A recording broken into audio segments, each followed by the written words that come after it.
Bueno, hoy estamos en la semana que vamos a ver el tema de sobreposición. Este, bueno, estoy revisando aquí el cronograma, ¿verdad? Hoy estamos en la semana 5. Ya vamos por la semana 5. El tema es sobreposición y ondas estacionarias. Es el tema 4, ¿verdad? Capítulo 18 del libro. Y les está comentando en su momento, ¿verdad? Que esta semana también nos toca hacer un repaso. Entonces, por lo que acabamos de conversar, entonces nos queda mejor hacerlo el jueves. Entonces va a ser este jueves, hoy es 4, entonces va a ser el jueves 6 de marzo, el día que hacemos la tutoría de repaso de 7 a 9. Y recuerden, muy importante, que este viernes 7 es la fecha de la tutoría, pero en la fecha de la evaluación, la primera evaluación en línea, ¿verdad? De 7 a 10 p.m. Así que tienen que estar a esa hora, ¿verdad? Cerca de su computadora, tener todos los materiales listos que ocupen, ¿verdad?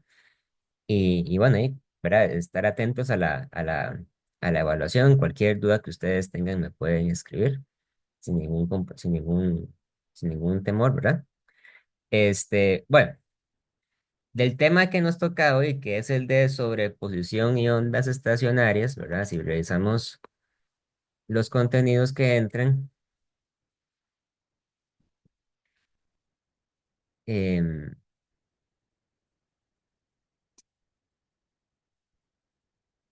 vemos que aquí se entran todas las secciones, capítulo 17, perdón, entran todas las secciones excepto la 17.7 y la 17.8, ¿verdad? Em, en realidad es la mayor parte del capítulo, es un capítulo largo en el sentido de que hay muchas secciones, aunque yo en realidad no considero que sea particularmente complicado. Una advertencia, si ustedes están estudiando de una versión más antigua del Serway, es posible que este capítulo no entre, porque este capítulo lo separaron del capítulo de ondas, que es el capítulo anterior. En ediciones pasadas venían juntas, ¿verdad? Y en esta edición, la más reciente, vienen separadas. Entonces, para que tomen eso en cuenta, ¿verdad? Entonces, lo que va a entrar es modelo de análisis, ondas de interferencia, ondas estacionarias, efectos de frontera, reflexión en transmisión, eh, ondas bajo condiciones de frontera, resonancia y ondas estacionarias en columnas de aire. Lo que no va a entrar es el tema de batimientos y tampoco patrones de ondas no sinusoidales. Eso es de lectura, pero eso no va a ser evaluado en el curso. Muy bien. Entonces, de primero, ¿verdad? Vamos a repasar el tema de interferencia, ¿verdad? Todo esto, digamos, este capítulo se puede pensar que se divide en dos secciones muy importantes, que es la interferencia y las ondas estacionarias. Ambos fenómenos tratan sobre lo que sucede cuando ustedes tienen un medio sobre el que viajan más de una onda a la vez, ¿verdad? En este caso, vamos a concentrarnos en el estudio de las ondas sobre cuerdas, ¿verdad? Que es un fenómeno interesante, digamos, porque se puede aplicar perfectamente al estudio de instrumentos de cuerdas, como la guitarra, el violín, ¿verdad? Y, ma- y, y y entonces la interferencia es lo que pasa cuando tenemos ondas que viajan en la misma dirección y las ondas estacionarias es lo que pasa cuando tenemos ondas que viajan en direcciones diferentes, en direcciones opuestas. Y más adelante vamos a aplicar estos mismos conceptos a ondas que viajan en tubos de aire. Los tubos de aire son importantes en instrumentos de viento, ¿verdad? Como lo son, por ejemplo, la flauta o la trompeta, ¿verdad? Todos esos. Muy bien. Entonces, como hemos visto la semana pasada, ¿verdad? Una onda se diferencia de un pulso, ¿verdad? En el sentido de que un pulso es un golpe que recibe la cuerda una vez, ¿verdad? Es una perturbación que recibe. Y los pulsos pueden viajar a lo largo de la cuerda, ¿verdad? Entonces, vamos a asumir una propiedad en la cuerda que es la propiedad de superposición, que es básicamente lo siguiente. Imagínense que ustedes tienen dos pulsos, ¿verdad? Como vienen representados en la figura A. Tenemos el pulso Y1 y el pulso Y2, así como viene aquí, ¿verdad? Cuando los dos pulsos se encuentran entre sí, ¿verdad? Lo que sucede es que se forma un patrón, ¿verdad? Todo esto que está acá, se forma un patrón y este patrón es, entonces, se supone que es la suma de de los dos pulsos originales, de Y1 y de Y2, ¿verdad?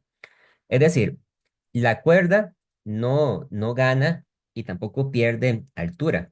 Es simplemente la suma de los dos pulsos, ¿verdad? Entonces, esa es una suposición que vamos a hacer. En la vida real, esta suposición puede ser debatible, ¿verdad? Pero es una suposición que hacemos, simplemente que la cuerda respeta, ¿verdad? O preserva a los dos pulsos y cuando se cruzan se suman entre sí. Por lo tanto, se forma, ¿verdad? Una montañita grande aquí, ¿verdad?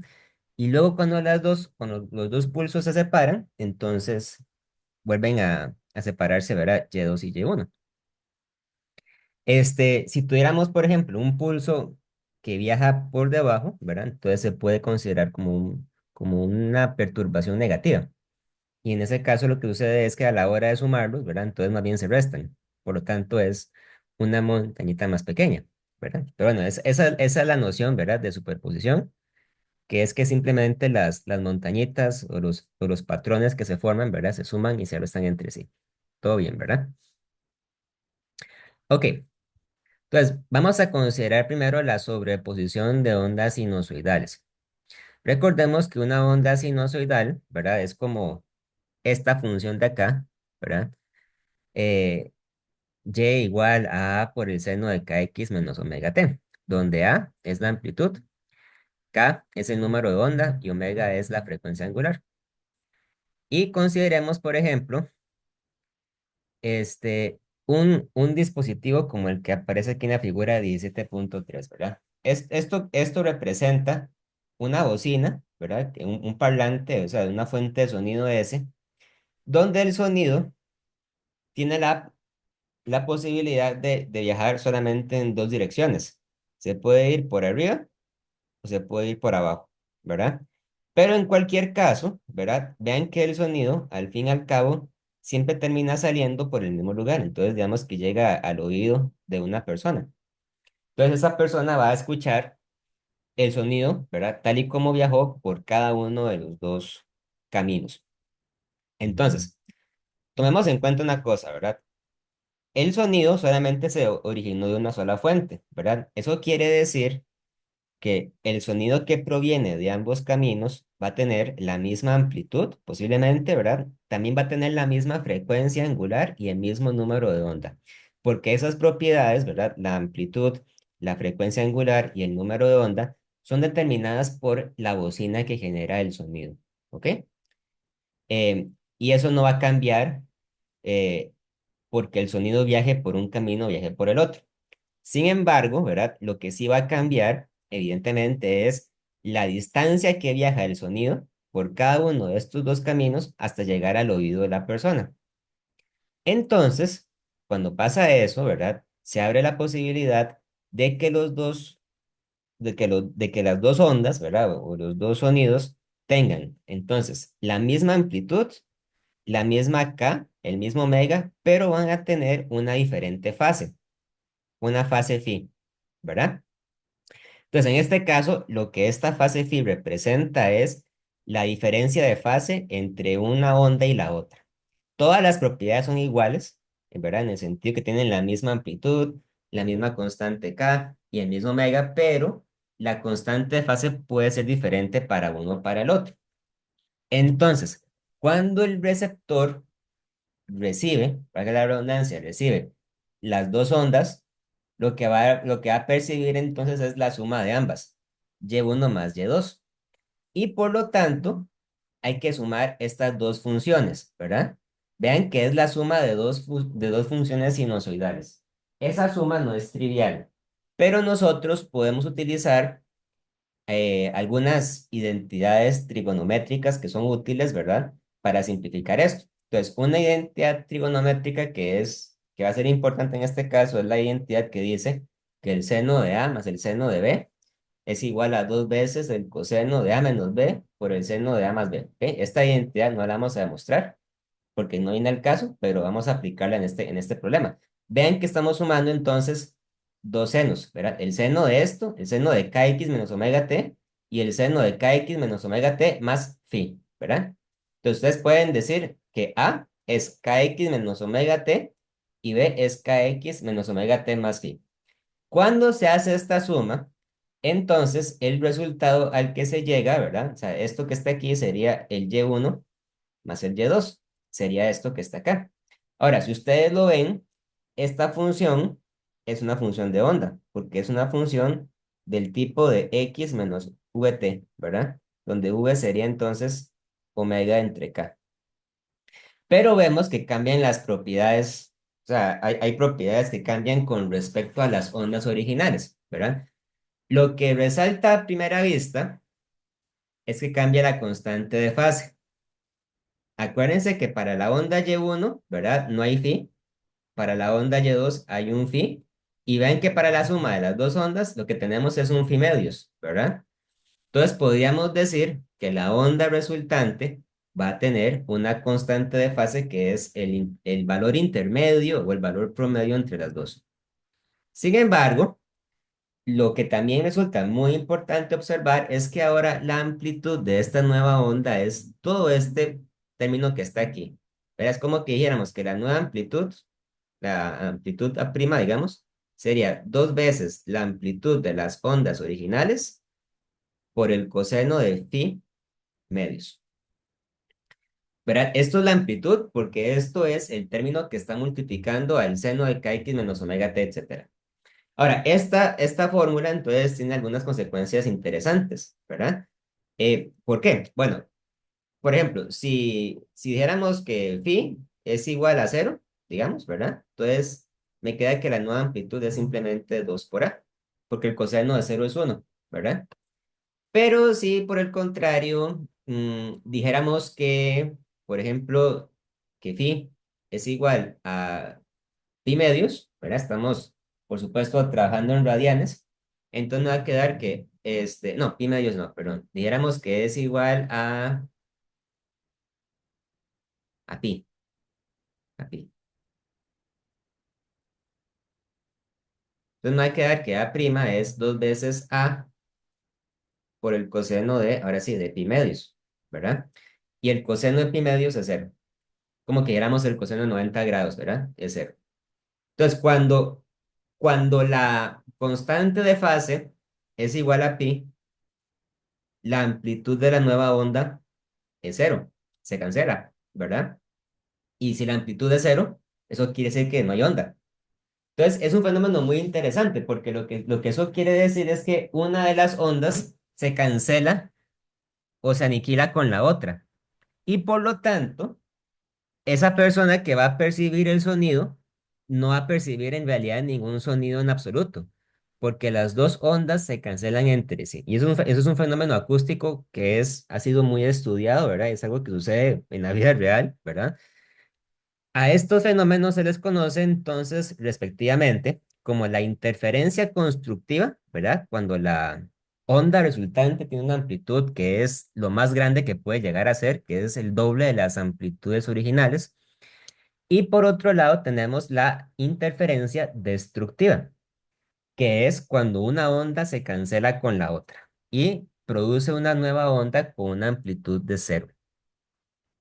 Entonces, en algunos casos, ¿verdad? Es deseable que la interferencia sea constructiva y en otros casos puede llegar a ser deseable que sea destructiva.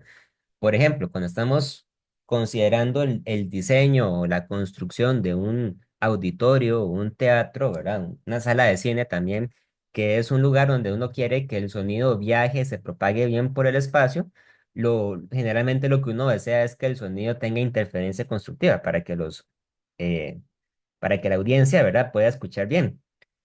Pero en algunos casos lo que ustedes quieren es más bien es matar el sonido, ¿verdad? Entonces lo que ustedes quieren hacer es diseñar una interferencia destructiva. En la mayoría de los casos, sin embargo, lo que sucede no es ni una cosa ni la otra. simplemente hay una interferencia, ¿verdad? Y puede ser que no sean ni totalmente constructiva ni totalmente destructiva. Eso pasa cuando el valor de phi es cualquier otro número que no sea ni cero ni pi, ¿verdad? Entonces, aquí más adelante aparecen cuáles son las condiciones, ¿verdad? Para que haya interferencia constructiva o destructiva. Entonces, vean, por ejemplo, que si el ángulo es cero, si el ángulo phi es cero, las dos ondas son en principio exactamente iguales, ¿verdad? En esta figura que estoy mostrándoles aparece una curva azul, pero también debería aparecer una curva verde. Sin embargo, la curva verde no se puede ver porque está exactamente detrás de la curva azul. Y cuando se suman, producen una onda que es el doble de grande que las ondas originales, ¿verdad? Pero en el caso B tenemos la interferencia destructiva. Entonces, vean, la onda de color azul se cancela exactamente con la onda de color verde, ¿verdad? Y eso produce como resultado que la onda que se produce de ambas sea exactamente igual a cero. Ahora bien, si ustedes consideran una un ángulo phi de 60 grados, o sea que no es ni constructivo ni destructivo, ¿verdad? Entonces, la onda resultante es esta de color café, ¿verdad? Que no es ni demasiado grande y tampoco es demasiado pequeña. Ven lo que dice aquí, en general, cuando el ángulo phi es igual a pi radianes o a cualquier múltiplo impar de pi, ¿verdad? Sucede que el coseno de phi va a dar, de phi medios va a dar cero. Y por lo tanto se da la interferencia destructiva. Aquí está, ¿verdad?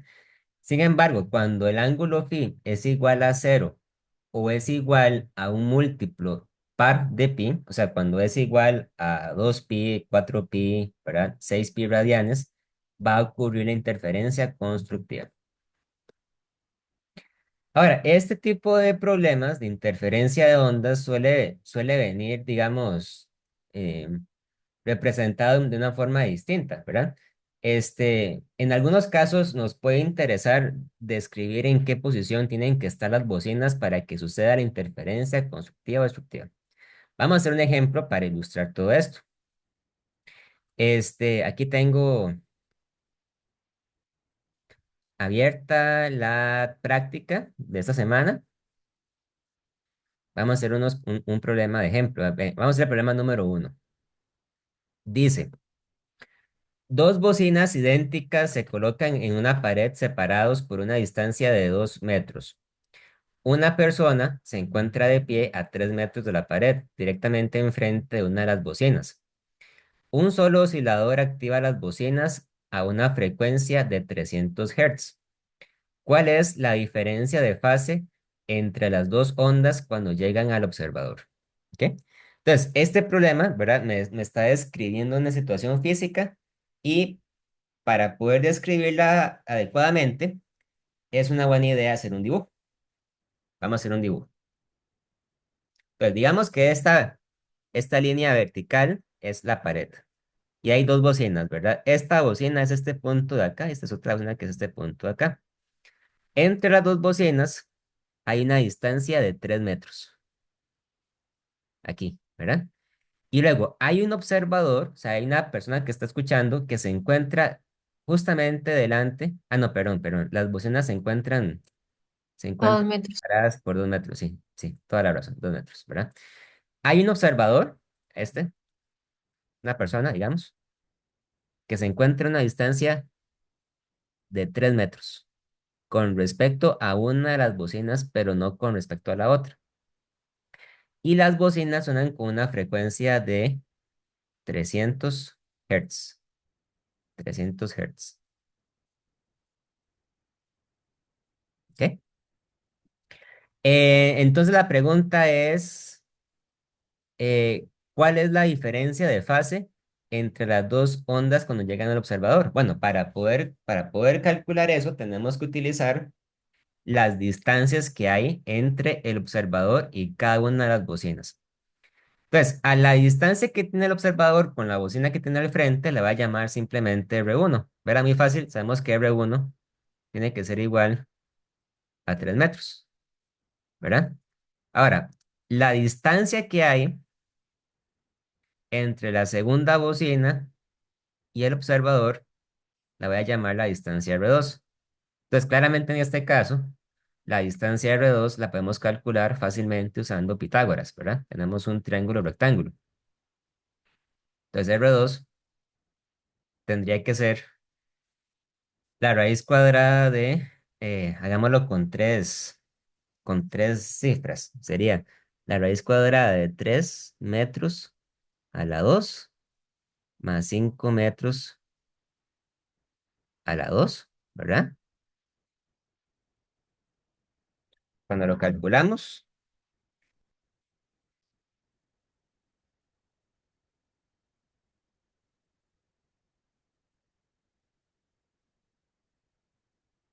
perdón, cometí un error, no era 5, era 2, ¿verdad?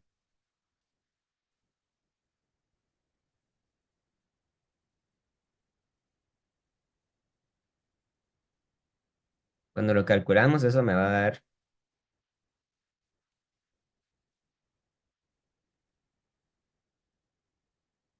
3,61 metros aproximadamente, ¿ok? Entonces, vemos que el sonido, ¿verdad? Si bien se produjo con la misma amplitud, la misma frecuencia, el mismo número de onda de ambas fuentes, ¿verdad? Tiene diferentes distancias. O sea, uno de los sonidos viajó una mayor distancia que el otro.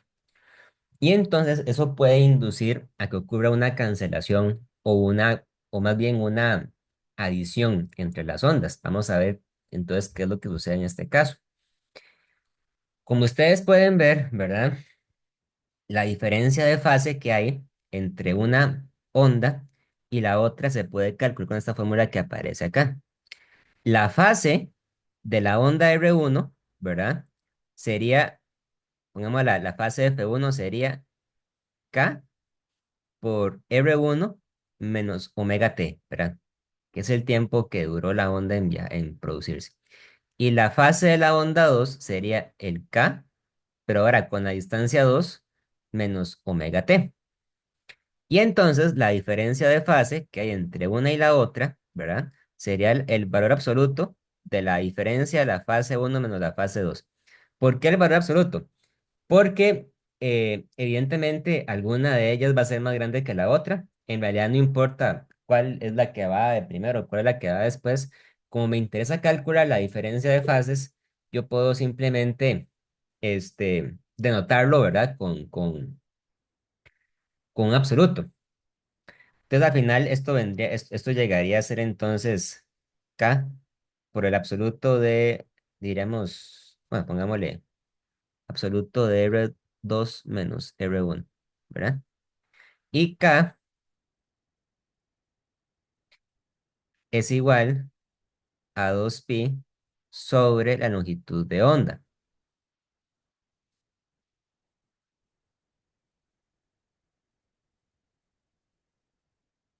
En este problema, ¿verdad? Sin embargo, a mí no me dicen cuál es la longitud de onda. A mí lo que me dicen es cuál es la frecuencia, ¿verdad? Entonces tenemos que hacer uso de algunas fórmulas matemáticas importantes que vimos en el capítulo anterior. En el capítulo anterior, en el capítulo de ondas, hayamos visto que la velocidad de una onda es igual a lambda por la frecuencia, ¿verdad? O también era igual, dependiendo del caso, a omega entre k. En este problema estamos hablando del sonido, ¿verdad? Y el sonido es una onda de sonido. Perdón, la onda que estamos considerando es el sonido. Por lo tanto, la velocidad a la que viaja el sonido es la velocidad del sonido que es conocida, ¿verdad? En este caso, asumamos que es 343 metros sobre segundo. Este número no viene mencionado en la pregunta, ¿verdad? Pero ustedes lo pueden suponer. Cuando estamos hablando de un problema de sonidos, la velocidad de la onda típicamente va a ser 343 metros sobre segundo, ¿verdad? A menos que la pregunta diga expresamente lo contrario. A menos que nos digan, por ejemplo, que la temperatura es muy fría o muy caliente, ¿verdad? Pero digamos que en situaciones normales, la velocidad va a ser de 343 metros sobre segundo. Entonces, con esta fórmula, nosotros podemos calcular fácilmente el valor de lambda, ¿verdad? podríamos decir entonces que lambda es igual a la velocidad dividida entre la frecuencia, entonces es igual a 343 metros sobre segundo entre 300 Hz, ¿verdad? Esta cantidad me va a dar en metros. 343 entre 300 es igual a 1,14 aproximadamente metros, ¿verdad? Y por lo tanto el número de onda acá es igual a 2pi entre lambda, es igual a 2pi entre 1,14 metros. Recuerden que el número de onda termina siendo expresado en unidades de radian entre metro, ¿verdad? Entonces eso me va a dar aproximadamente 5,51 radianes entre metro. Y por lo tanto, la diferencia de fase, ¿verdad? La fase es simplemente lo que está dentro de la función seno, ¿verdad? La diferencia de fase sería entonces K por el absoluto de R2 menos R1. En este caso sería entonces 5,51 radianes entre metro por 3,61 metros menos 3 metros. Y por lo tanto eso me da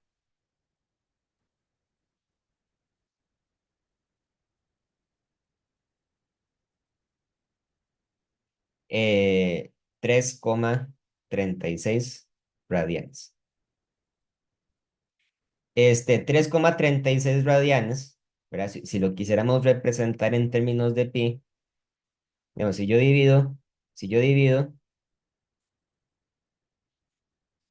3,36 entre pi, ¿verdad? Eso me da aproximadamente 1,07, ¿verdad? Eso quiere decir que la diferencia de fase es aproximadamente 1,07 pi radianes. Y esto es casi, casi una interferencia constructiva, ¿verdad? Casi, pero no una interferencia destructiva, más bien, ¿verdad? Pero no completamente. Sería destructiva, ¿verdad? Si fuera exactamente igual a pi. Pero como me queda que es 1,07 pi, ¿verdad? Hay una pequeña diferencia, entonces no es completamente destructiva. Este, ¿Alguna duda hasta acá? ¿Alguna pregunta?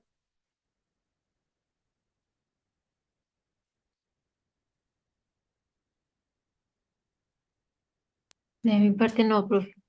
Ok, muy bien.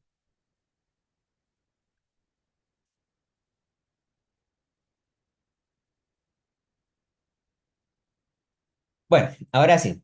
La segunda sección es la de ondas estacionarias.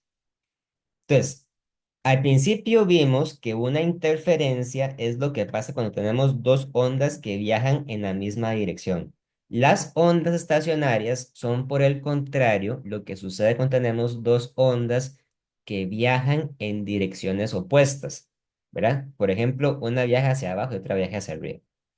Cuando pasa eso, la forma en que nosotros podemos representar que hay una diferencia en la dirección de las velocidades es por medio de este signo, ¿verdad? Recuerden que típicamente cuando una onda viaja para la derecha, se le resta el menos omega t. Y cuando viaja para la izquierda, se le suma el omega t. Entonces, esta onda, la onda Y1, es la que va para la derecha, ¿verdad? Y la onda Y2 es la que va para la izquierda. Claro, yo digo derecha izquierda, pero, o sea, perfectamente podría estar hablando de arriba a abajo, ¿verdad? O adelante hacia atrás. Eso es totalmente arbitrario y va a depender, por supuesto, del sistema de unidades o el sistema de referencia que yo decidas utilizar. Por defecto, se asume que las dos ondas tienen la misma constante de fase. Eso no va a ser importante.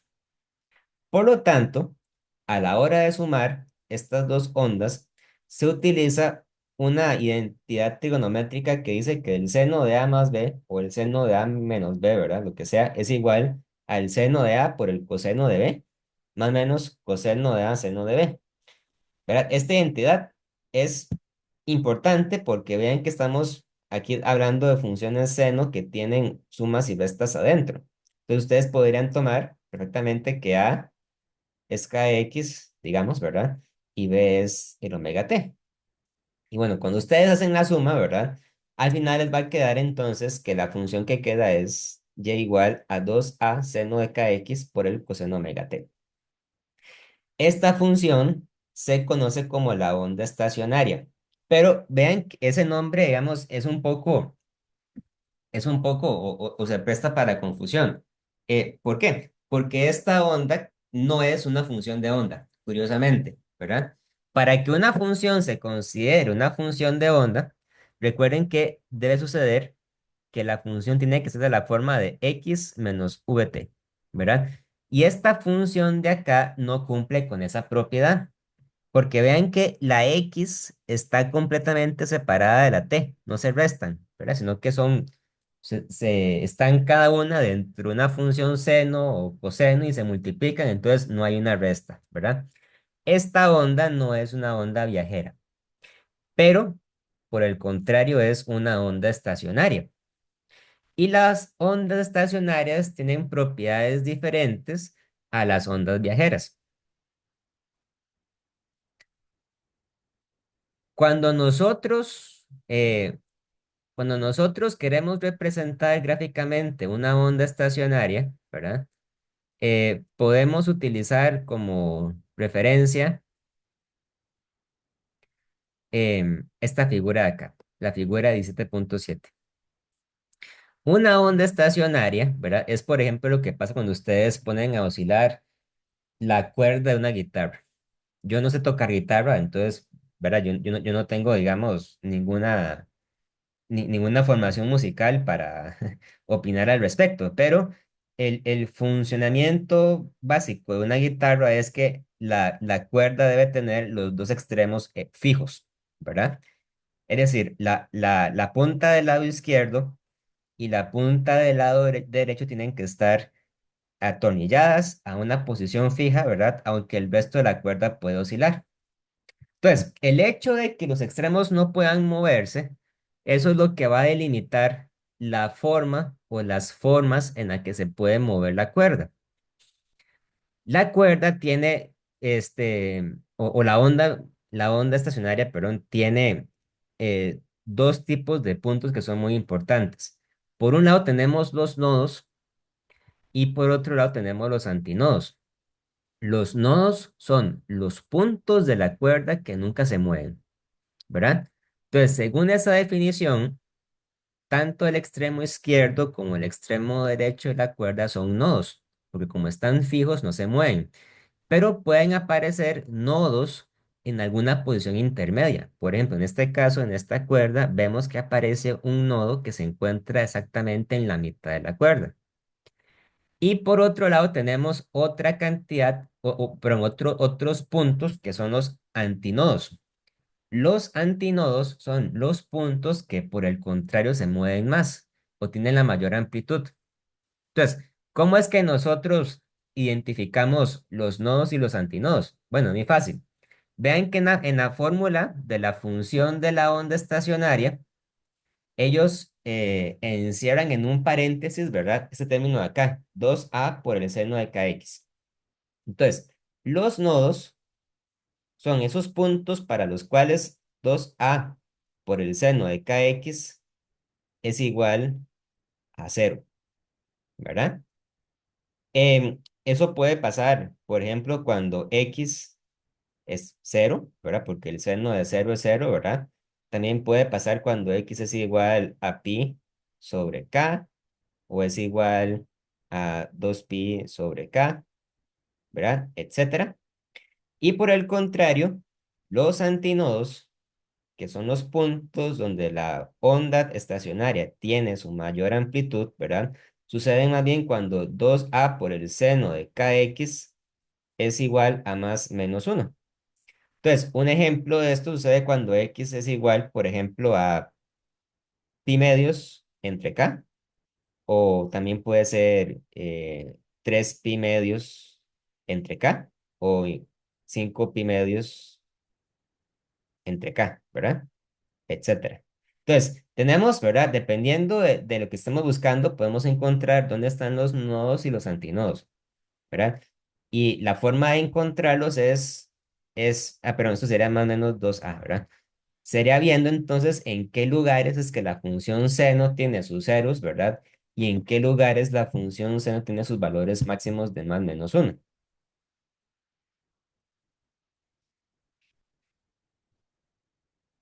Aquí está, ¿verdad? Cuando tenemos los nodos, kx puede ser igual a 0, pi, 2pi, 3pi, etcétera, ¿verdad? Y bueno, ya que el k es igual a 2pi entre lambda, ¿verdad? Entonces sucede que los nodos aparecen cuando x es igual a 0, lambda medios, lambda, 3 lambda medios, etcétera, ¿verdad? Entonces, en general, esto es muy importante, esta fórmula es muy importante. Los nodos aparecen cuando x es igual a n lambda medios, donde n es cualquier número entero, ¿verdad? O cero, incluso. Ahora, por el contrario, los antinodos, ¿verdad? Aparecen cuando el seno de kx es igual a más menos uno.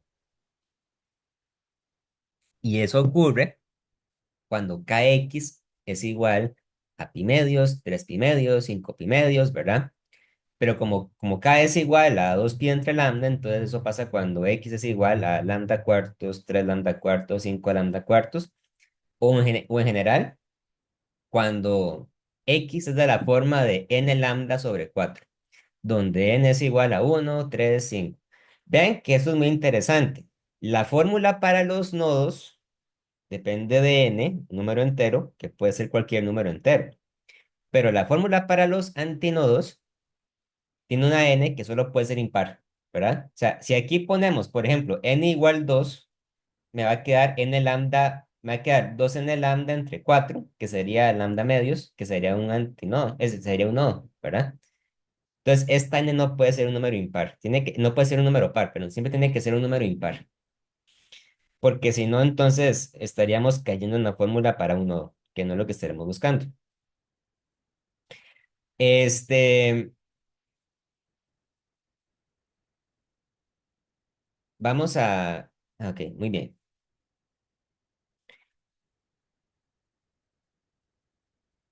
Vamos a considerar esta imagen, por ejemplo, para entender un poquito mejor, ¿verdad? Entonces, en este caso, tenemos dos ondas, la onda de color azul y la onda de color verde, ¿verdad? Entonces, vean que en ambos casos tenemos dos ondas que viajan en sentidos opuestos. La onda de color azul viaja para la izquierda y la onda de color verde viaja perdón, la onda de color azul viaja para la derecha y la onda de color verde viaja para la izquierda. Pero las dos ondas, ¿verdad? Este, podrían tener diferentes, diferentes posiciones en diferentes tiempos. Entonces, hay momentos donde la onda estacionaria resultante es grande, ¿verdad? Tiene sus antinodos, ¿verdad? Luego la onda se vuelve nula, ¿verdad? Y luego la onda, vuelve a crecer. Una forma tal vez de entender esto un poco mejor es por medio de una animación. Vamos a buscar una animación, bueno, que es muy útil. Me gusta mucho utilizar este recurso que hay en línea, que son las animaciones FEP y animaciones en física.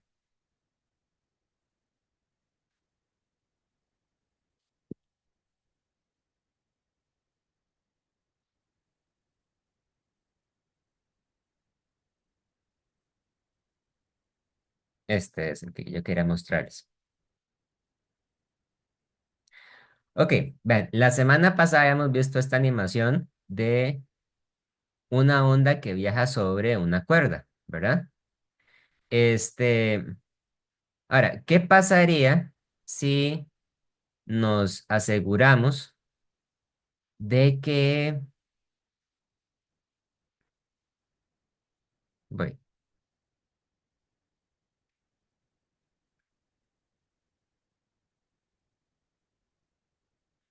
ujú.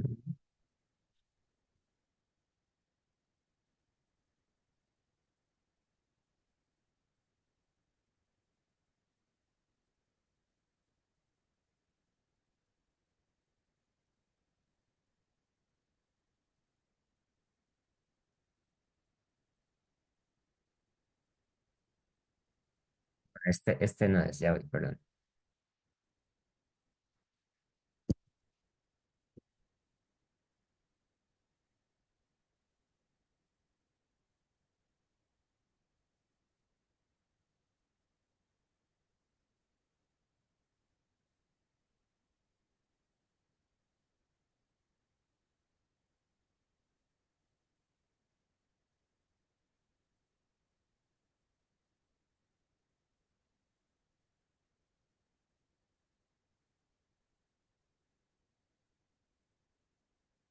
Si yo pongo a oscilar esta onda, ¿verdad? Entonces vemos que hay puntos, ¿verdad? Que tienen la máxima amplitud. O sea, en este caso, ¿verdad? Podríamos decir, que esta bolita verde que estoy señalando, ¿verdad? Sube y baja, ¿verdad? Y más o menos por aquí, en este lugar, estaría la bolita roja que nunca sube y que nunca baja. Entonces, este punto de aquí sería muy cercano a un nodo, ¿verdad?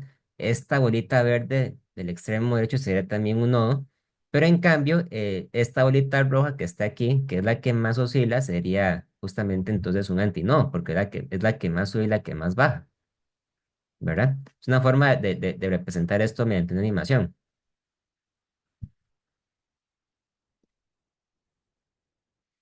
Este, Hay una sección, ¿verdad? Que es la 17.3. Esta sección es muy conceptual. Vamos a discutirla así muy rápidamente, que son los efectos de frontera de reflexión y transmisión.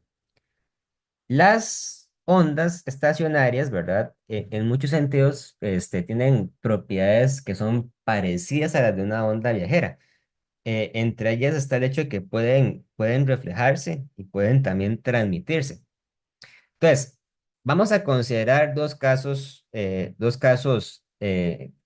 podríamos decir, drásticamente diferentes.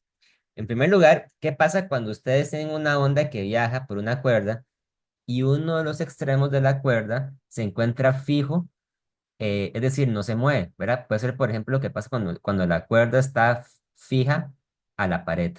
Entonces, en ese caso, cuando la onda viaja y golpea la pared, la onda se refleja, ¿verdad? Pero el pulso reflejado se refleja de manera tal que viaja invertido. O sea, que el pulso, digamos, se vuelve negativo. O si era negativo, cuando se devuelve, se refleja como si fuera positivo.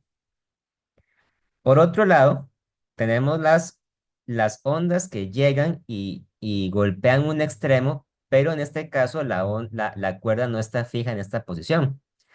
Por ejemplo, digamos que en lugar de estar pegada a la pared, la cuerda está unida a un anillo y ese anillo puede subir y bajar libremente por este tubo que está acá.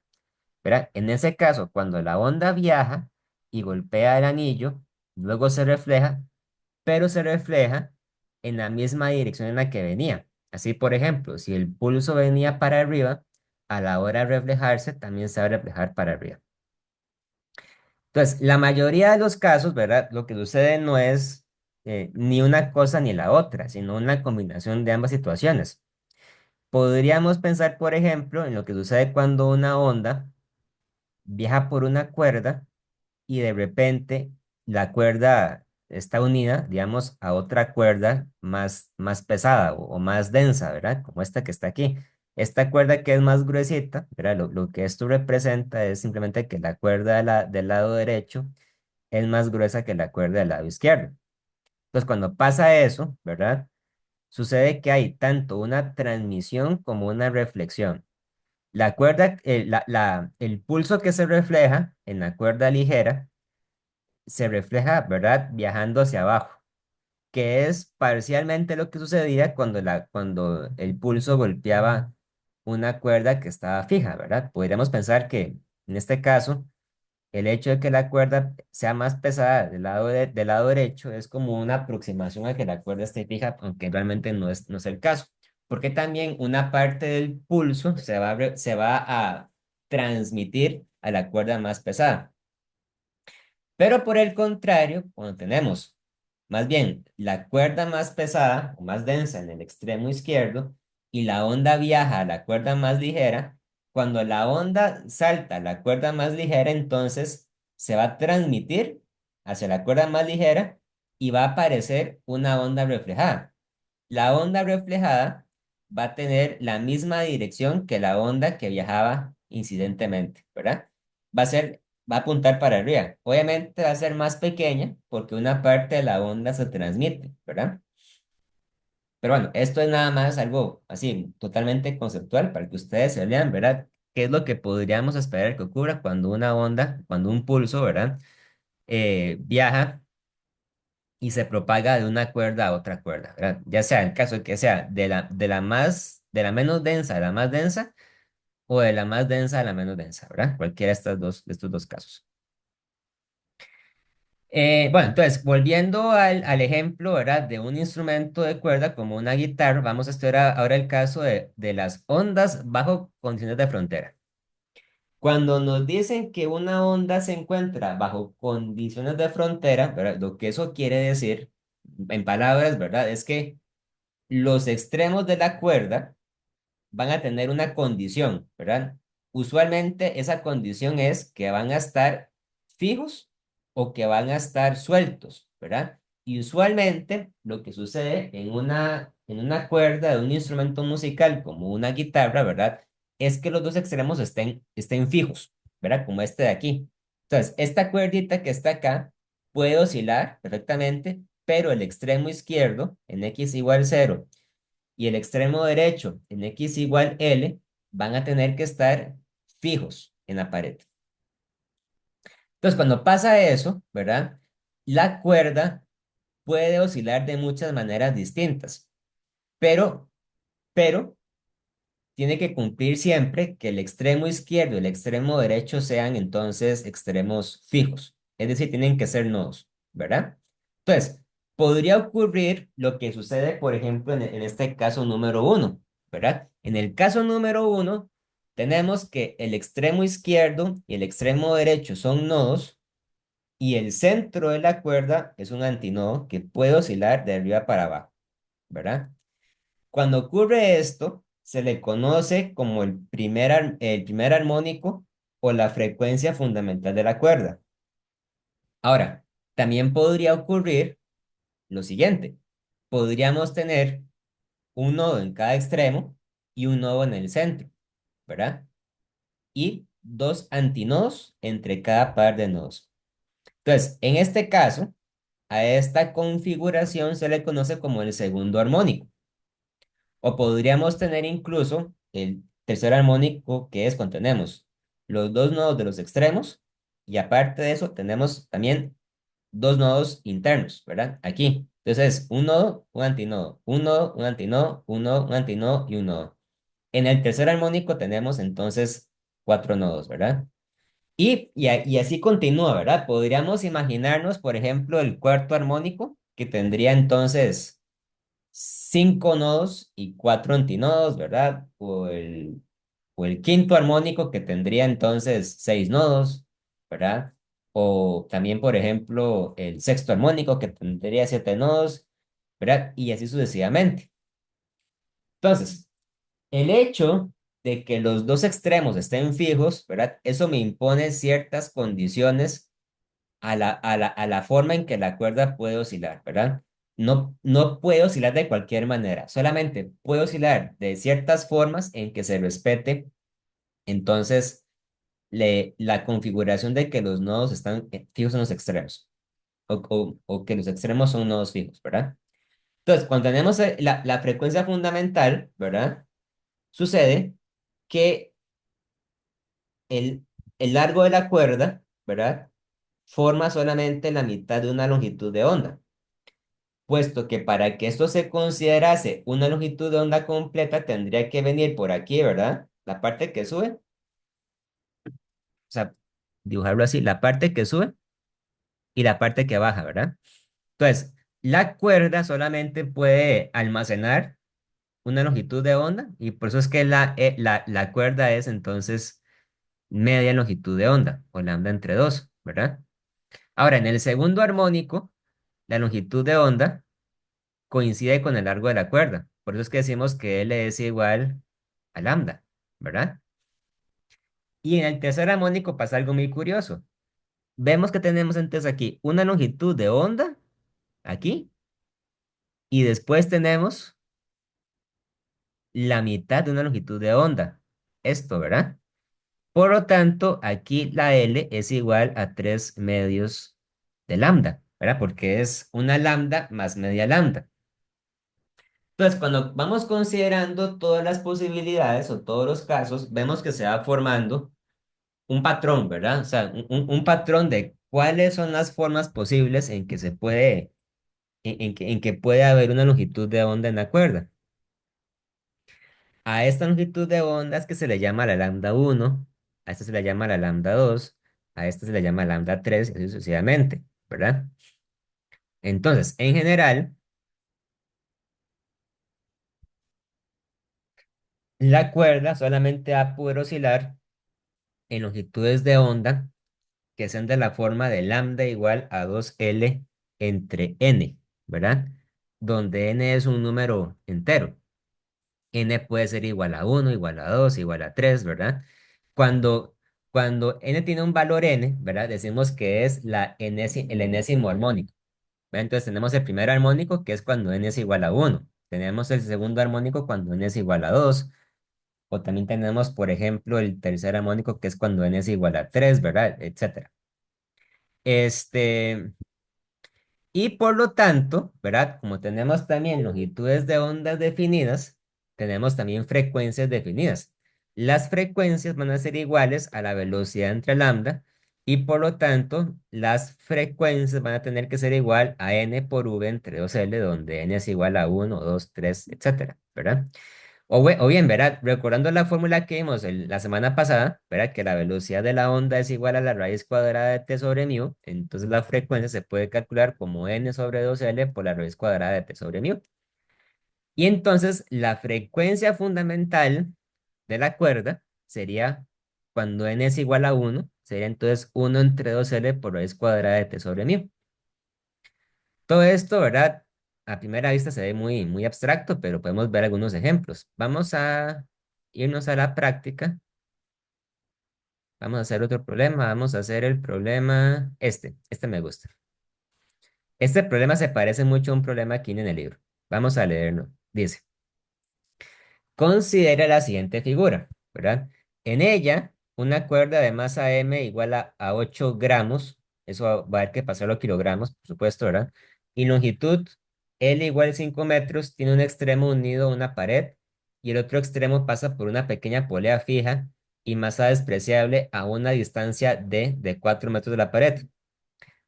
El otro extremo de la cuerda se amarra a un objeto colgante de masa m mayúscula de 4 kilogramos. Si la parte horizontal de la cuerda se pulsa, ¿cuál es la frecuencia fundamental de su vibración? Es decir, este problema es aplicar fórmulas, sí, directamente. De primero, ¿verdad? Lo que vamos a calcular es la velocidad de las ondas. Recordemos que la velocidad de las ondas es igual a la raíz cuadrada de t sobre mu, ¿verdad? Donde T es la tensión y mu es la densidad de la cuerda. Entonces, se parece mucho también a un problema que hicimos la semana pasada. Cuando yo cuelgo esta masa M grande aquí, ¿verdad? Entonces yo tengo la tensión para arriba y el peso para abajo, ¿verdad? Vamos a suponer que aunque la cuerda está vibrando, eso no representa un movimiento significativo para la masa grande. Por lo tanto, la masa grande tiene una aceleración prácticamente de cero, ¿verdad? Y por lo tanto, podemos justificar el utilizar la segunda ley de Newton de la siguiente forma. Podemos decir que la sumatoria de fuerzas en Y es igual a la masa por la aceleración, que esto va a ser cero, y por lo tanto T menos mg va a ser cero, y por lo tanto T va a ser mg, ¿verdad? Entonces, la tensión va a ser igual a eh, 4 kilogramos por 9,8, ¿verdad? Metros sobre segundo al cuadrado. Entonces la tensión va a ser igual a 4 por 9,8 es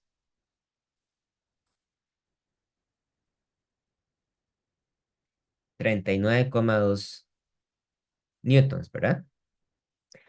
Ahora, por otro lado, mu es la densidad de la cuerda, ¿verdad? Esta masa es la masa de la cuerda y esta masa es la masa del bloque. No hay que confundirlas, ¿verdad? Mu sería entonces la masa de la cuerda entre el largo de la cuerda y la masa de la cuerda es de 8 gramos, ¿verdad? Para que el cálculo sea consistente, hay que convertir la masa de la cuerda a kilogramos. Por lo tanto, mu sería igual a 0,008 kilogramos, ¿verdad? Dividido entre L, que L es entonces 5 metros. Esto evidentemente me va a dar un número pequeño, ¿verdad? Muy pequeño. Me queda que mu es igual a 1,6 por 10 a la menos 3 kilogramos entre metro. ¿Ok? Y ya con esto podemos calcular la velocidad de la cuerda. La velocidad de la cuerda sería entonces la raíz cuadrada de 39,2 newtons entre 1,6 por 10 a la menos 3 kilogramos entre metro, ¿verdad? ¿Cuánto da eso? Vamos a ver, 39,2 entre 1,6 por 10 a la menos 3 raíz, ¿verdad? Me queda que es igual a 156 aproximadamente, 157, redondeémoslo, metros entre segundos, ¿verdad? Ok. Bueno, entonces, recordemos que en general, ¿verdad? La frecuencia del enésimo armónico es entonces n por v entre 2L, ¿verdad? 2L, donde n es igual a 1 o a 2 o a 3, ¿verdad? Etcétera. Entonces, si me están pidiendo la frecuencia fundamental, es porque n tiene que ser igual a 1. Entonces, la frecuencia fundamental es simplemente v entre 2L, ¿verdad? Y por lo tanto es igual a 157 metros sobre segundo dividido entre 2 por 5 metros, ¿verdad? ¿Cuánto me daría la frecuencia fundamental? 157 entre 2 por 5 me daría en este caso 15,7 Hertz, ¿verdad? De frecuencia. ¿Alguna duda hasta acá?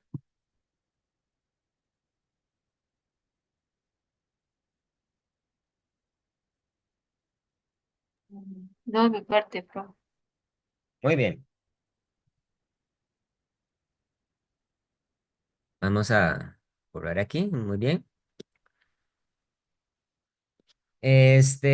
Bien, quedan dos secciones del capítulo, vamos a explicarlas muy rápidamente. La sección 15 la sección, perdón, 17,5 es sobre el tema de resonancia. En este libro, la resonancia es un concepto que vamos a ver muy por encima, no vamos a profundizar mucho por ahora en este curso. Para explicar la resonancia, vamos a imaginarnos que tenemos una cuerda, ¿verdad?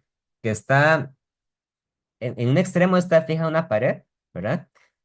Y en el otro extremo está conectada a una máquina que tiene un brazo que oscila muy rápidamente. Aquí le dicen que es una hoja vibradora. Este bracito, ¿verdad? Se mueve apenas un poco, de manera que es posible hacer la aproximación de que el extremo izquierdo de la cuerda se comporta casi como si fuera un nodo, ¿verdad? Pero entonces, esta maquinita, digamos, tiene la propiedad de que puede impartirle a la cuerda una fuerza oscilante, o sea, una fuerza que oscila de arriba para abajo. Y como es una fuerza oscilante, la cuerda también puede tener una frecuencia de vibración, ¿verdad? Lo que quiero decir. Entonces, resulta ser que cuando la, la fuerza que le imparte la maquinita tiene una vibración o tiene una frecuencia que es igual o muy cercana a la frecuencia con la que la cuerda oscila naturalmente, ¿verdad? Ocurre la resonancia. Y cuando ocurre la resonancia, la cuerda tiene una reacción muy exagerada. De repente se ve que empieza a vibrar de manera muy violenta, ¿verdad? Este fenómeno se puede apreciar de manera muy evidente en ciertas construcciones, ¿verdad? Por ejemplo, los edificios, los puentes, ¿verdad? Las carreteras en general se comportan muy parecido o tienen, digamos, comportamientos análogos a los de las cuerdas. Un puente, por ejemplo, es una construcción que tiene una frecuencia natural de oscilación. O sea, que naturalmente tiende a tener ondas estacionarias que vibran con cierta frecuencia. Y cuando ese puente recibe un impulso externo, ¿verdad? Por ejemplo, cuando lo golpea la fuerza del viento o cuando hay un terremoto, ¿verdad? Entonces hay una fuerza oscilante o inclusive cuando la gente camina sobre el puente o cuando el puente está soportando el movimiento de vehículos pesados, de carros o demás, ¿verdad? Esos fenómenos pueden hacer que el puente oscile. Y si entonces, de pura casualidad, la frecuencia con la que la fuerza externa coincide con la frecuencia natural del puente, el puente puede experimentar resonancia y podría colapsar, ¿verdad? Entonces, lo que los ingenieros civiles hacen usualmente es que diseñan los edificios de manera tal que tengan una frecuencia natural de oscilación que no se aproxime o que no se acerque a la frecuencia con la que podrían oscilar, ¿verdad? O sea, por ejemplo, en el caso de un puente, el puente jamás debería oscilar con la misma frecuencia, ¿verdad? Que las ondas de un terremoto, de un temblor, ¿verdad? Porque podría caerse, podría venirse para abajo, ¿verdad? O lo mismo podríamos decir un edificio. Un edificio no puede oscilar o no puede tener una frecuencia natural de oscilación que sea igual o cercana a la frecuencia con la que el viento golpea, ¿verdad? Porque podría experimentar resonancia y podría entonces colapsar. Pero bueno, estas ideas son totalmente conceptuales, ¿verdad? Y simplemente, pues, para este capítulo les los invito a que se lean esto, ¿verdad? No hace falta profundizar demasiado en eso todavía. Ahora bien, el tema que sigue es muy interesante. El 17.6 habla acerca de las ondas estacionarias en columnas de aire, ¿verdad? Entonces, una columna de aire, como el nombre lo dice, es simplemente un tubo, ¿verdad? Como por ejemplo lo que tenemos cuando hay una flauta, ¿verdad? Una flauta es un tubo que está hueco por dentro, ¿verdad? Dentro de la flauta simplemente lo que hay es aire y ese aire suele oscilar de ciertas maneras que producen notas musicales, ¿verdad? Ahora, las columnas de aire se dividen en dos tipos, por lo general. Por un lado tenemos las columnas que son abiertas a ambos extremos, ¿verdad? Como estas que están aquí y por otro lado tenemos las columnas semiabiertas. Es decir, una columna semiabierta es aquella en la cual el extremo izquierdo está abierto y el extremo derecho está cerrado, ¿verdad? Y los dos tipos de columna tienen comportamientos marcadamente diferentes. En una columna de aire, ¿verdad? Cuando el extremo está abierto, consideremos, por ejemplo, aquí, en esta figura de la izquierda, ¿verdad? Entonces, recordemos este, que el sonido, ¿verdad? Se puede representar de dos maneras diferentes. El sonido puede ser a la vez una onda de desplazamiento de las moléculas o puede ser una onda de presión. En este PDF que tengo yo, esta figura no quedó bien impresa, así que por el momento les voy a pedir que ignoremos esta columna, la onda de presión, porque no aparece el dibujo bien en el PDF. Si alguno de ustedes tuviera acceso a la versión impresa del libro, posiblemente lo puedan ver mejor, pero aquí no se puede apreciar. Entonces vamos a limitarnos solamente a la onda de desplazamiento. Vean, en el extremo abierto de una onda de desplazamiento, las moléculas pueden oscilar mucho, mucho, ¿verdad? Porque pueden viajar hacia afuera y hacia adentro. Por esa razón, el extremo abierto de un tubo se considera un antinodo de desplazamiento, porque son los lugares donde las ondas pueden oscilar lo más o lo máximo posible. Ahora bien, en el caso de una onda de desplazamiento, en el caso, perdón, de un tubo semiabierto como este, ¿verdad? El extremo abierto es un antinodo, porque aquí la molécula de aire puede oscilar lo máximo posible, pero el extremo cerrado es un nodo, porque aquí la molécula de aire no se puede mover, porque está limitada por la tapa, ¿verdad? La tapa no le permite moverse, y por lo tanto el extremo derecho es un nodo de desplazamiento, ¿verdad? Entonces, al fin y al cabo, digamos, en palabras, el comportamiento del sonido en un tubo se puede traducir a lo siguiente. Si es un tubo con las dos tapas abiertas, entonces las dos tapas abiertas tienen que ser necesariamente antinodos, ¿verdad? Pero si es un tubo con una tapa abierta y una tapa cerrada, es decir, un tubo semiabierto, entonces la tapa abierta es un antinodo y la tapa cerrada es un nodo.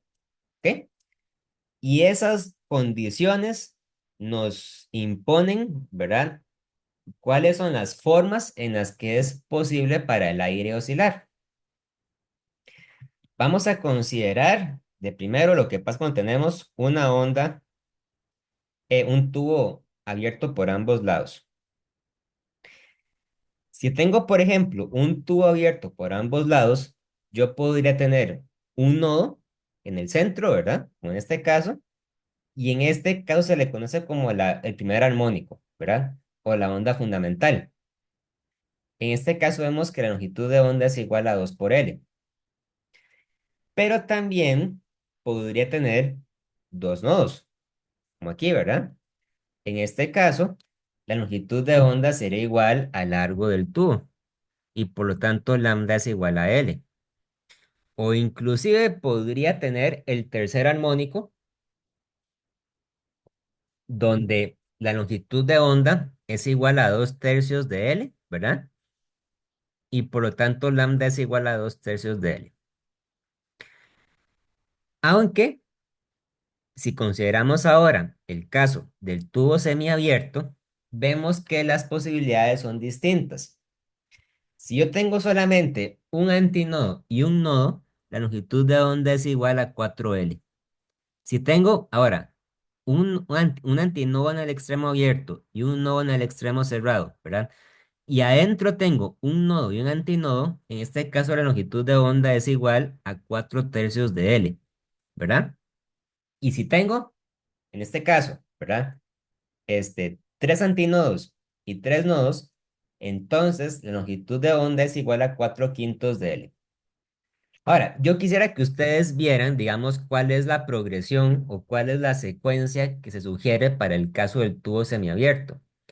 Vean que yo tengo 4L, 4 tercios de L, 4 quintos de L, ¿verdad? Entonces, viendo esos valores o esas fórmulas, ¿verdad? Entonces, ¿qué es lo que ustedes predicen que va a pasar con el siguiente armónico? ¿Verdad? ¿Qué es lo que sigue después de 4 tercios y 4 quintos? Entonces, ustedes tienen 4L, 4 tercios de L, 4 quintos de L. Entonces, ¿qué es lo que sigue después?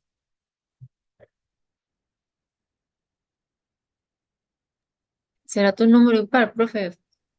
Ajá, ¿cuál número es entonces? Cuatro séptimos, entonces. Exactamente, el que sigue es cuatro séptimos y luego sigue cuatro novenos, ¿verdad? Etcétera.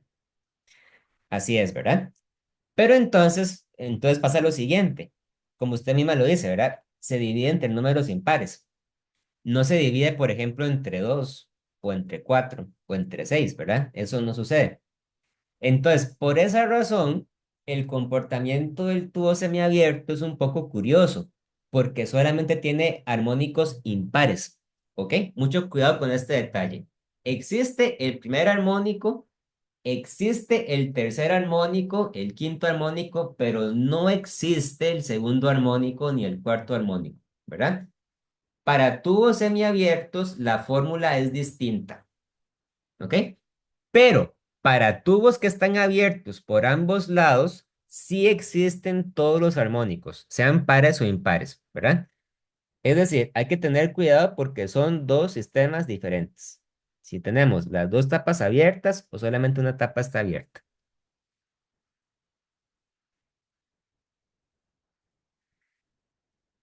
Aquí viene ya expresado de forma más resumida o más sucinta, ¿verdad? Cuando tenemos un tubo abierto en ambos extremos, la fórmula para la frecuencia de los armónicos sería n por v entre 2L, donde n es cualquier número entero, ¿verdad? Puede ser uno, 2, 3, porque para los dos extremos abiertos hay cualquier armónico, ¿verdad? Entero, par o impar. Pero para el tubo semiabierto, ¿verdad? La fórmula es diferente. La fórmula es m por v entre 4L, donde m solamente puede ser impar, ¿verdad? Así que mucho cuidado porque para el tubo semiabierto solamente existen armónicos impares, ¿verdad? En la práctica no vienen ejemplos, así que vamos a buscar un ejemplo aquí del libro para explicar un poquito esto, ¿verdad? Veamos este problema de acá. Dice, una sección de alcantarillas de drenaje de 1,23 metros de largo hace un ruido de aullido cuando el viento sopla a través de sus extremos abiertos, ¿verdad? O sea, el tubo, por el simple hecho de existir y por el simple hecho de que hay aire dentro de él, hace ruido, ¿verdad? Eh, Eso tal vez ustedes lo hayan podido apreciar si algún día han ido tal vez a alguna fábrica, ¿verdad? Donde hay tuberías, las tuberías hacen ruido, ¿verdad? Porque el aire que está dentro oscila.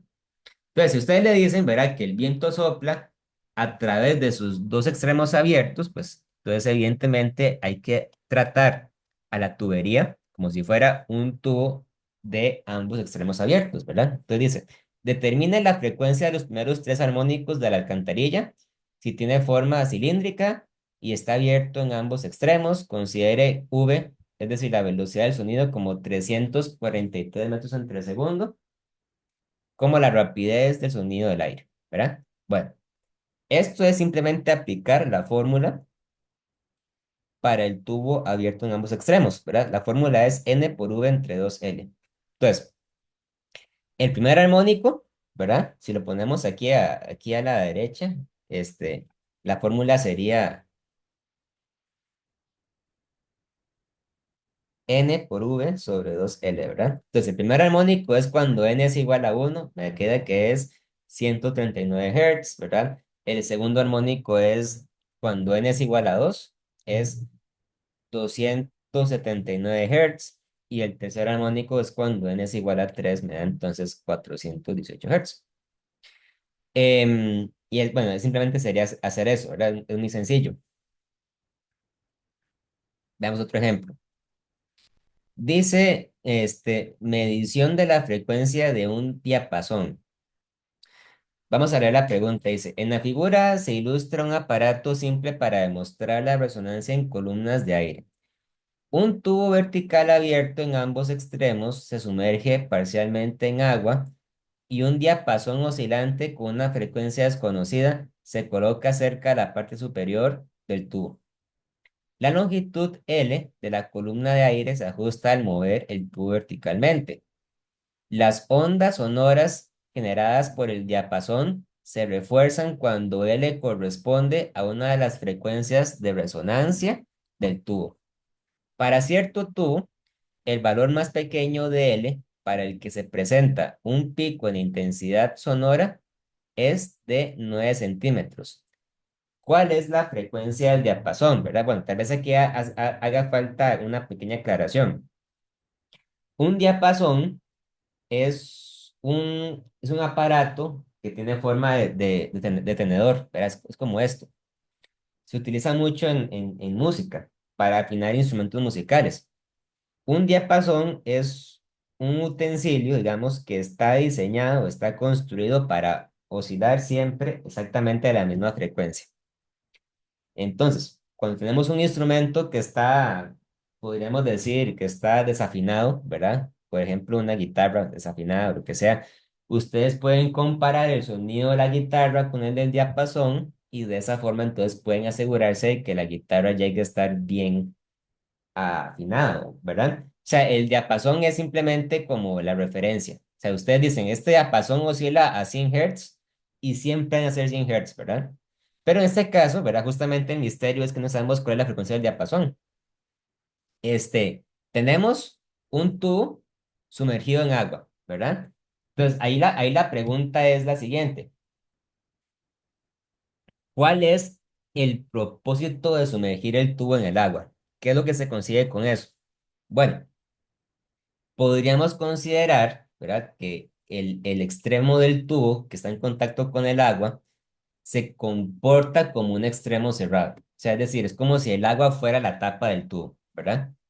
Por lo tanto, el tubo sumergido en agua es un tubo semiabierto. El extremo de arriba está abierto al aire, pero el extremo de abajo, que está en contacto con el agua, está cerrado. Pero la ventaja de sumergirlo en agua es que ustedes pueden perfectamente subir y bajar el tubo, ¿verdad? Y con subirlo o bajarlo, lo que conseguimos es que el tubo pueda cambiar de largo, ¿verdad? Entonces, eso permite hacer varios experimentos, ¿verdad? Dependiendo del largo del tubo, el tubo puede tener ciertas longitudes, ciertas frecuencias fundamentales, ¿verdad? Aquí esta figura quedó mal impresa, ¿verdad? Aquí hay que imaginarse, voy,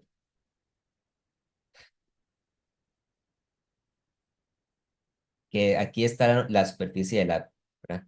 Esa línea imaginaria es la superficie del lago. Entonces, vean lo que dice, para cierto tubo, el valor más pequeño de L para el que se presenta un pico en intensidad sonora es de 9 centímetros, ¿verdad? O sea, el valor más pequeño de L sería justamente esto. Hay que imaginarse que esto que está aquí es L igual a 9 centímetros. Porque hay valores de L más grandes, ¿verdad? Que hacen una interferencia constructiva. Pero el más pequeño es 9 centímetros. Y como hayamos visto, ¿verdad? Para un tubo semiabierto, las frecuencias fundamentales son f de m igual a m por v entre 4L, ¿verdad? Donde m es un número impar, es 1, 3, 5, 7, etcétera, ¿verdad? Bueno, entonces, si estamos considerando el caso en que el tubo es lo más pequeño posible, ¿verdad? Entonces es el caso exactamente en que m es igual a 1, ¿verdad? Entonces usamos m igual a 1 y l igual a 9 centímetros, es decir, L es igual a 0,09 metros, ¿verdad? Y por lo tanto, la frecuencia fundamental sería entonces V entre 4L, ¿verdad? Donde V sería la velocidad del sonido, que es 343 metros sobre segundo, dividido entre 4 por 0,09 metros, y ahí vemos que eso nos da entonces 953 Hz. Entonces, esa es la frecuencia del diapasón. El diapasón a, siempre va a oscilar a esa frecuencia. ¿Ok? ¿Hasta aquí alguna duda, alguna pregunta?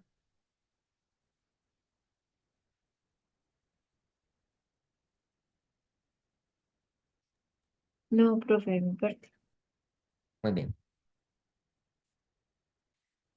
Y bueno, verá, ya después me preguntan para qué valores de L ¿Cuáles son los valores de L para las dos siguientes condiciones de resonancia? Es tomar entonces, ¿verdad? El caso en que M es igual a 3 y cuando M es igual a 5, ¿verdad? O sea, porque son los siguientes números impares que siguen, ¿verdad? 3 y 5. Y ahí se puede despejar L y nos da que es 0,27 metros y 0,45 metros. Muy bien. Y ya, bueno, ya con eso entonces llegamos al final del capítulo. Lo que nos iba a entrar en este capítulo, pues es todo esto, ¿verdad? Las secciones que continúan hablan acerca de batimientos. Eso no vamos a estudiarlo porque el batimiento es, bueno, aquí dice, es la variación periódica en amplitud en un punto dado debido a la sobreposición de dos ondas que tienen frecuencias ligeramente diferentes. O sea, lo que pasa cuando ustedes suman dos ondas, pero los omegas son diferentes, ¿verdad? Entonces, queda una fórmula ahí muy interesante, pero eso no lo vamos a estudiar porque no viene al caso, ¿verdad? Se forman patrones muy curiosos, ¿verdad? Eso lo pueden leer, pero eso no va a entrar en el curso. Y finalmente hay una sección donde se habla acerca de patrones de ondas no sinusoidales, es decir, cuando la onda no es un seno o un coseno, sino que es pues cualquier función diferente, puede ser una función, ¿verdad? Triangular, una función, bueno, aquí en el caso de la flauta pues es una función irregular, pero también podría ser, por ejemplo, en forma de sierra, en forma de cuadrados, etcétera, ¿verdad? Esto puede ser interesante luego cuando ustedes están más adelantados y tengan que estudiar la, el teorema de Fourier, ¿verdad? Que el teorema de Fourier es un teorema que dice que cualquier función periódica se puede representar como la suma de una serie de senos y cosenos, ¿verdad? Pero bueno, eso no viene al caso todavía. No vamos a estudiar esto. Y bueno, ya eso sería ya sería todo el contenido del capítulo 17. Bueno, entonces les pregunto, ¿hay alguna duda? ¿Alguna duda que tengan sobre esto?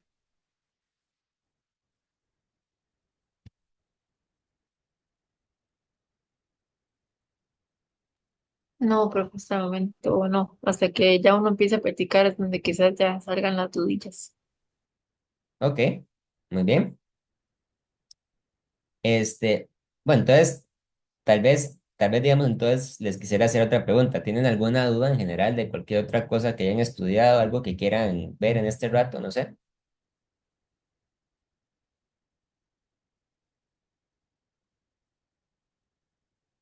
pensando